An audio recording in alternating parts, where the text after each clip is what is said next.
स्वागत है आप सभी की अपने यूट्यूब चैनल पे। आज के इस वीडियो में हम करने वाले हैं फिजिकल एजुकेशन का chapter number 2 which is children and women in sports. तो चलिए बिना किसी देरी के स्टार्ट करते हैं।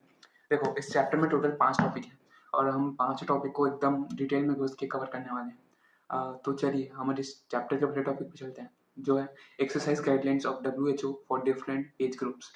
तो सीबीएसई के हिसाब से टोटल इंसान की लाइफ को टोटल 7 फेज में बांटा गया है। पहला फेज है इन्फेंसी, जब जब कोई बच्चा 0 से 2 साल के बीच में होता है तो उसे हम इन्फेंसी कहते हैं। दूसरा है अर्ली चाइल्डहुड। अर्ली चाइल्डहुड मतलब 2 से 6 साल तक का बच्चा। और फिर मिडिल चाइल्डहुड 7 से 10 साल का बच्चा। लेट चाइल्डहुड 11 से 12 साल का बच्चा। एडोलसेंस 13 से 19 साल का बच्चा। और एडल्टहुड 19 से 60 साल तक का इंसान। फिर ओल्ड ईयर 60 साल से ऊपर का एज। और इंसान के लाइफ फेज को और थोड़ा डिटेल में 3 तरीके में बांटा गया है। पहला है न्यू बॉर्न, जो 0 से 2 मंथ तक का बच्चा। और इन्फेंट और इन्फेंसी अलग अलग चीज है। इन्फेंट 2 मंथ से 1 साल का बच्चा। और टॉडलर 1 से 4 साल तक का बच्चा। तो चलिए इन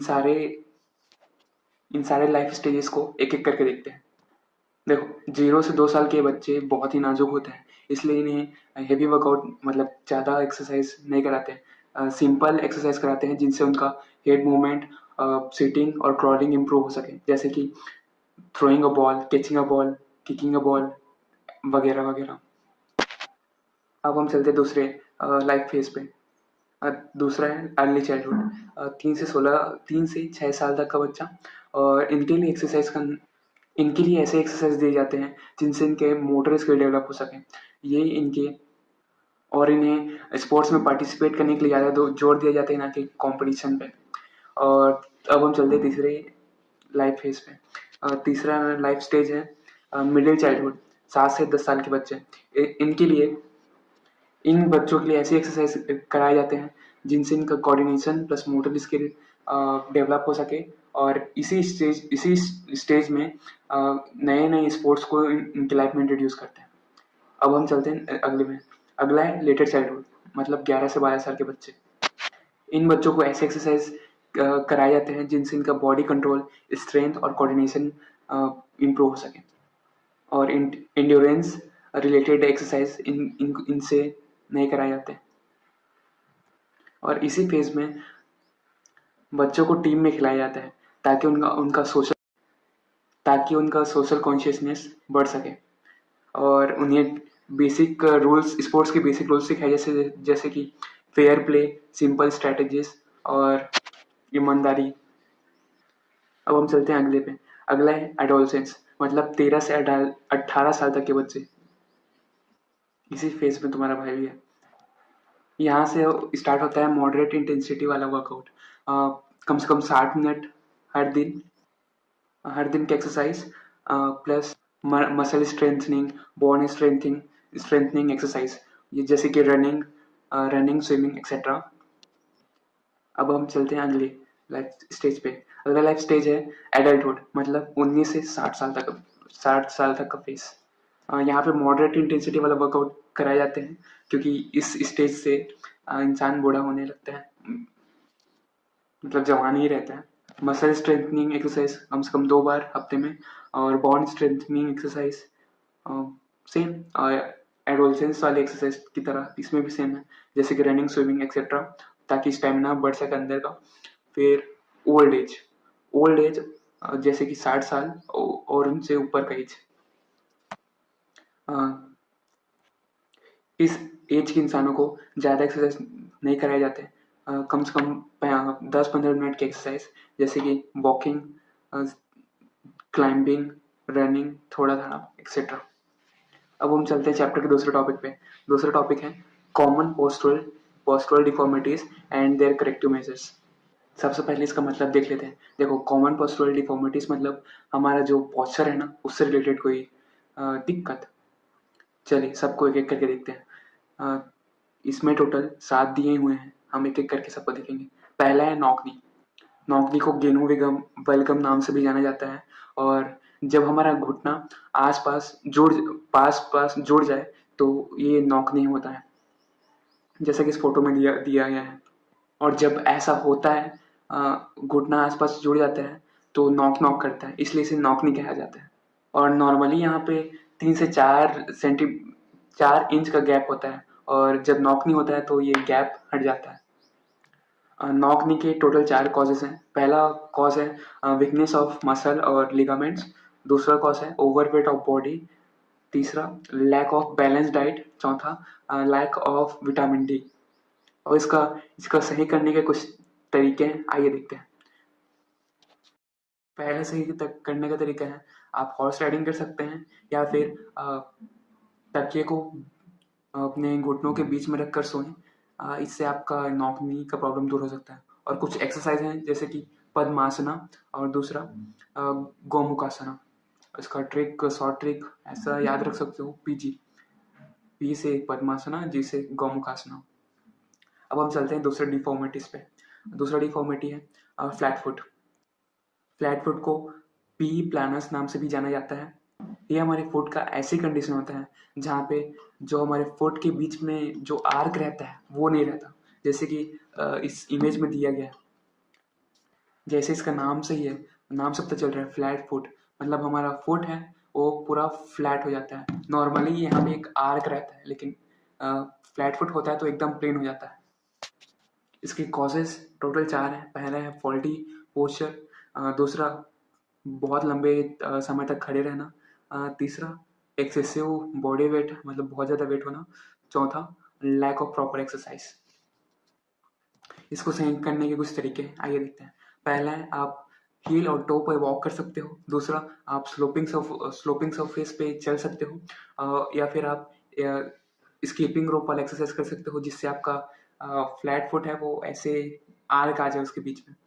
और कुछ योगा हैं जो आप कर सकते हैं, जैसे कि अंधोमुखासना या फिर वज्रासना। इसको याद रखने के तरीका है कि ए से अंधोमुखासना, वी से वज्रासना। अब हम चलते हैं तीसरे डिफॉर्मिटीज पे। तीसरा है बोलेक्स। बोलेक्स को दूसरे नाम से भी जाना जाता है, जैसे कि गेनु वरुम। ये हमारे लेग्स का ऐसा फेज है जहाँ पे हमारे जो दोनों अ, घुटने एक दूसरे से बहुत दूर हो जाते हैं। या फिर हम ऐसे कह सकते हैं कि हमारे लेग्स के बीच में एक बो का शेप आ जाता है। या फिर हम ऐसे समझ सकते हैं कि नॉक नीज का उल्टा। ये जनरली इन्फेंट और टॉडलर्स के में देखा जाता है, क्योंकि उनके अंदर विटामिन डी की या फिर फास्फोरस कैल्शियम की कमी होती है, और ये बहुत आसानी से क्योर हो सकता है बच्चों की एज में। इसके करेक्टिव मेजर्स देख लेते हैं। आप अगर आप बच्चे को है तो उसे कैल्शियम खिला सकते हैं। बड़ों के लिए ब्रेसेस का यूज़, ब्रेसेस मतलब आप ये फोटो में देख सकते हो। अब हम चलते हैं अगले डिफॉर्मिटीज पे। अगला है राउंड शोल्डर। ये एक ऐसा डिफॉर्मिटी है जहाँ पे हमारा जो शोल्डर है ना वो आगे की तरफ झुक जाता है और राउंड दिखने लगता है। इसके कॉजेज देख लेते हैं। इसका पहला कॉज है कि आपका पोस्चर ही गलत है, आपका पोस्चर गलत हो इसलिए ये हो सकता है। दूसरा है, अगर आप किसी गलत जगह पे बैठे हो तब फॉल्टी फर्नीचर। तीसरा, गलत तरीके से बैठने का आदत या फिर खड़े होने का आदत। चौथा, ज़्यादा हैवी वजन शोल्डर पे लेने की वजह से ये हो सकता है। चौथा, पांचवा, एक साइड सोने से भी हो सकता है। इसको इसको सही किया जा सकता है 2 तरीकों से। पहला है कि आप रेगुलर एक्सरसाइज करें, और दूसरा कि आप चेयर पे पीछे की तरफ होके बैठे। और इसका कुछ योगा एक्सरसाइज है, जैसे कि चक्रासना और धनुरासना। इसको आप याद कर सकते हो CD से। C for Chakrasana, D for Dhanurasana. पांचवा है काइफोसिस। काइफोसिस एक ऐसा डिफॉर्मिटी है जहाँ पे हमारा बैक है ना वो पीछे की तरफ हो जाता है। इसे दूसरे नाम से भी जानते हैं, जैसे कि हंच बैक या फिर राउंड अपर बैक। इसके कॉजेज देख लेते हैं। पहला कॉज है कि हमारे सिर को आगे की तरफ झुका के रखना। जनरली हम मोबाइल चलाते वक्त ये करते हैं, इसलिए आप स्ट्रेट होके चलाएं, सिर स्ट्रेट करके मोबाइल चलाएं। ये हेरिडिटी की वजह से भी हो सकते हैं, मतलब आपको मतलब आपके दादा परदादा को अगर ये है तो ये आपको भी हो सकता है। या फिर आप एजिंग की वजह से ये हो सकता है, या फिर आप जिम जा रहे हो तो हेवी वेट ज़्यादा ही उठा लेते हो तो ये भी हो सकता है। नॉर्मली हमारा स्पाइन ऐसा होता है और काइफोसिस में ऐसा हो जाता है। इसके करेक्टिव मेजर देख लेते हैं। ये ठीक हो सकता है फिजिकल थेरेपी से, स्विमिंग से, एक्सरसाइज से, या फिर जिम बॉल एक्सरसाइज, या फिर एक्सरसाइज बैंड्स की मदद से। और योगा में भी कुछ एक्सरसाइज है जैसे कि धनुरासना, चक्रासना, भुजंगासना।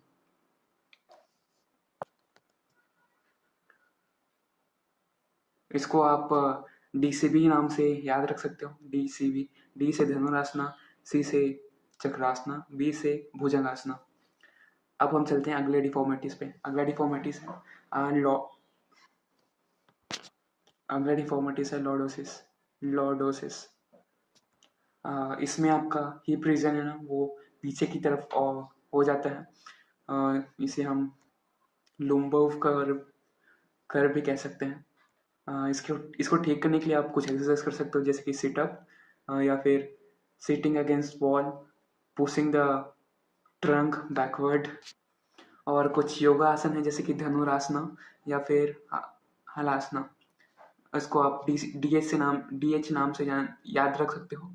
D से धनुरासना, H से हलासना। सातवां है स्कोलियोसिस। स्कोलियोसिस स्कोलियोसिस का मतलब होता है बेंट। मतलब इसमें आपका जो रीढ़ का हड्डी है ना, वो ऐसे ना होके थोड़ा साइड वर्ड बेंड हो जाता है, और ये इस तरीके का इस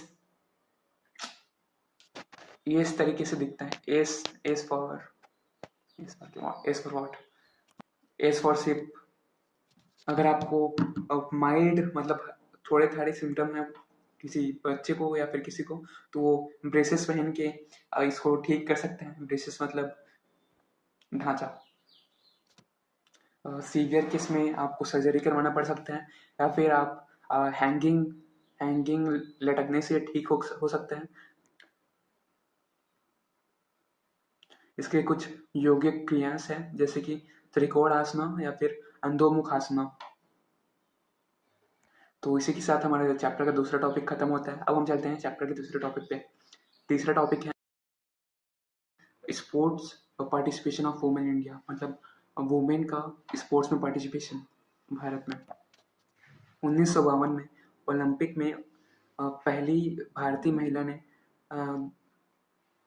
जिनका नाम कर्णम मल्लेश्वरी था, उन्होंने वेट लिफ्टिंग में ब्रॉन्ज मेडल जीतकर भारत की पहली इंडियन वुमेन बनी जिनके पास ब्रॉन्ज मेडल था। यहाँ पे कुछ फेमस इंडियन वुमेन प्लेयर्स का फोटो दिया गया है। आप मैच कर सकते हैं। पहला है PV सिंधु, दूसरा मैरी कॉम, तीसरा PT उषा, चौथा सानिया मिर्जा, पांचवा साइना नेहवाल। अब हम देखते हैं कि किस वजह से वुमेन स्पोर्ट्स के फील्ड में पार्टिसिपेट नहीं कर पा रही है। तो इसके मेनली 3 रीजंस हैं। पहला फिजिकल फैक्टर है, मतलब 3 फैक्टर हैं। पहला फिजिकल फैक्टर, दूसरा साइकोलॉजिकल फैक्टर, तीसरा सोशल फैक्टर। इन सबको एक एक करके बात करते हैं। फिजिकल फैक्टर मतलब वुमेन के अंदर लैक ऑफ फिटनेस है या फिर वेलनेस है। दूसरा फीमेल फीमेल एथलीट ट्रायड। इसका मतलब हम जल्द ही जानेंगे। इसको हम ऐसे समझ सकते हैं कि वुमेन्स का या फिर गर्ल्स का जो दिक्कत होती है, जैसे कि मेंस्ट्रुएशन में कुछ दिक्कत होती है जिनकी वजह से उनके अंदर एनर्जी बहुत कम रहती है। इसको हम आगे पढ़ने वाले हैं। अब हम चलते हैं साइकोलॉजिकल फैक्टर्स में। साइकोलॉजिकल फैक्टर्स जैसे लैक ऑफ कॉन्फिडेंस, या फिर दूसरा लैक ऑफ इंटरेस्ट।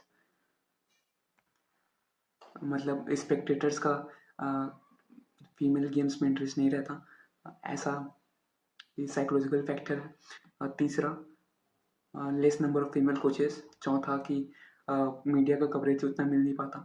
पांचवा पर्सनल सेफ्टी।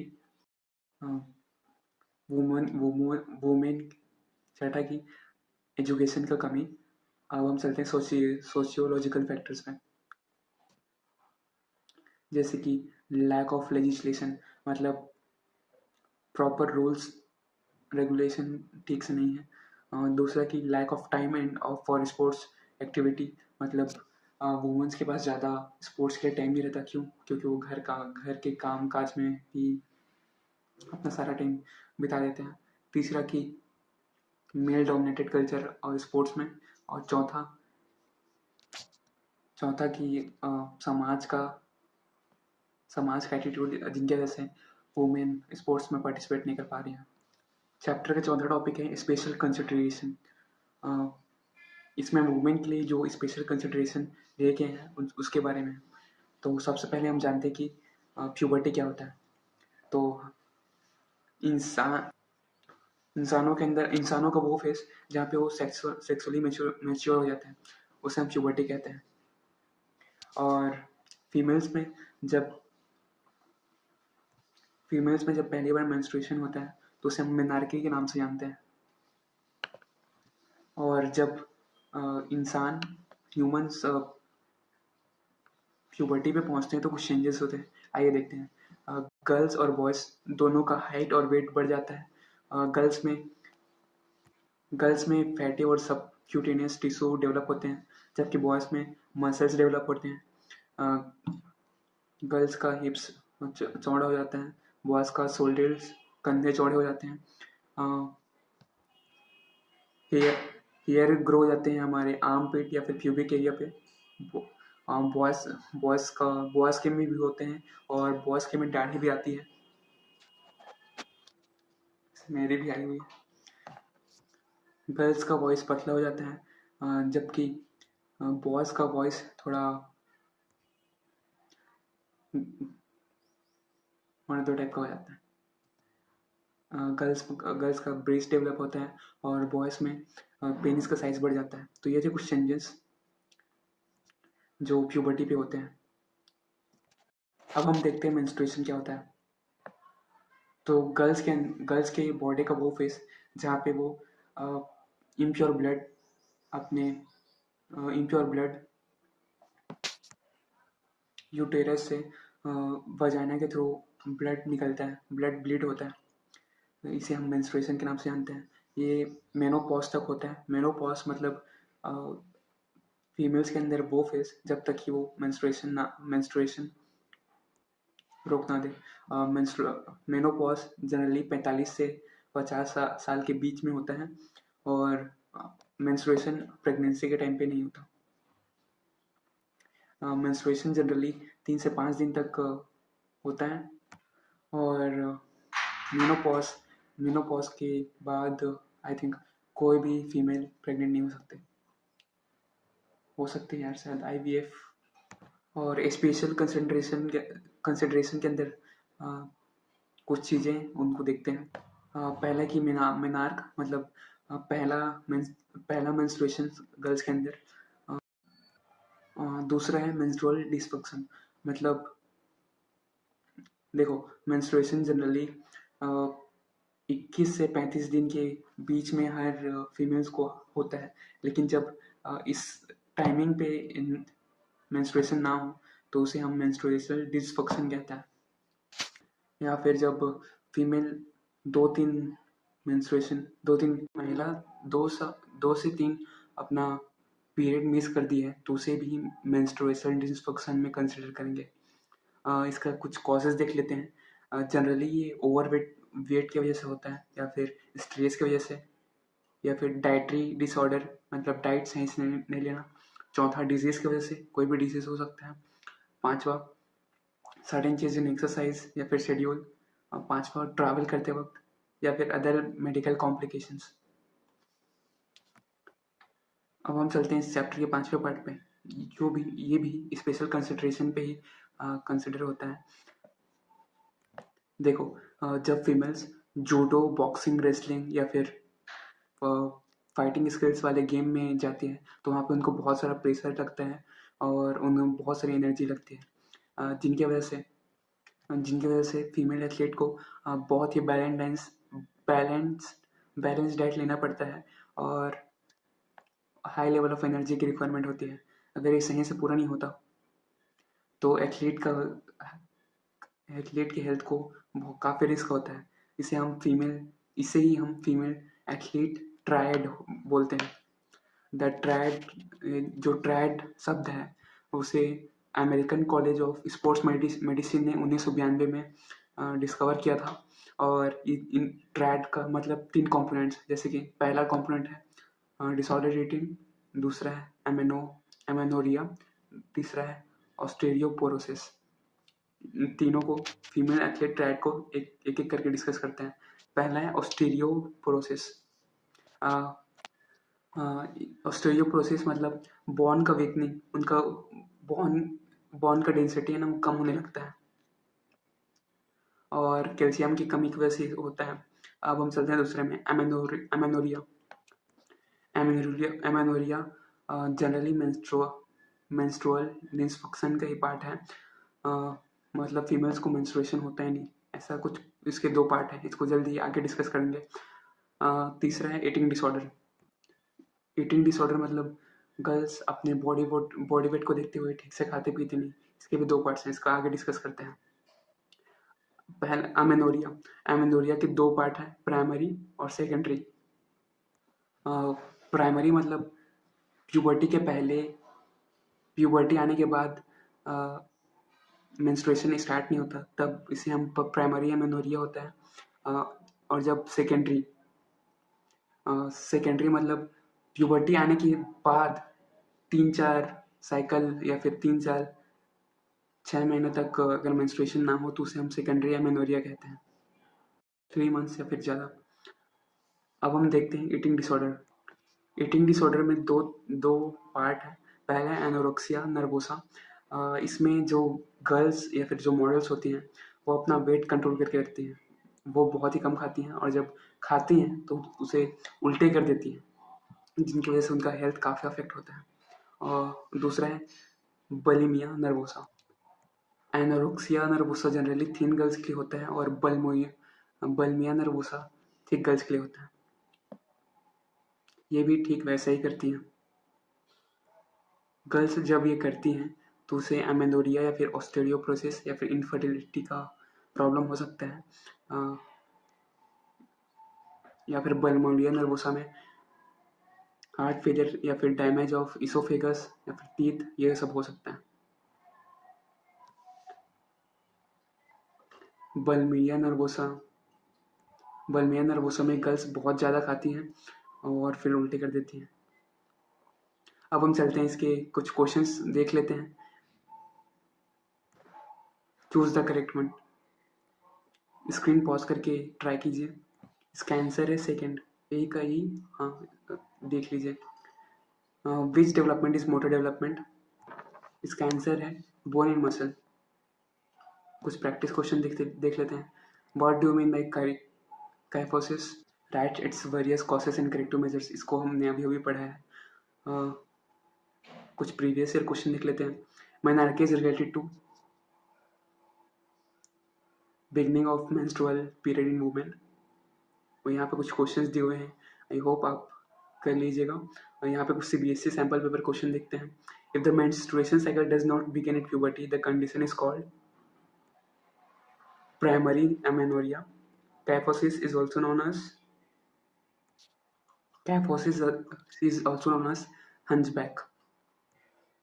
यहाँ पे क्वेश्चन है, इस PDF पे कुछ क्वेश्चन है, आप जरूर ट्राई कीजिए। और इस चैप्टर के सारे नोट्स मेरे टेलीग्राम चैनल पे मिल जाएंगे, जाइए विजिट कीजिए और ये नोट्स डाउनलोड कीजिए। तो ये था हमारा चैप्टर, आई होप आपको समझ में आया होगा। और जल्दी मिलते हैं नेक्स्ट चैप्टर पे। Till then be happy. जय हिंद।